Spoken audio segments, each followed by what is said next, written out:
Hampshire State Police has activated the New Hampshire Emergency Alert System in order to conduct a practice demo.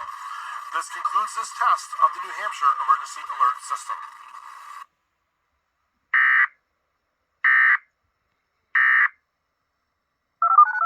Just got one more to go until I reach EAS number 100, guys.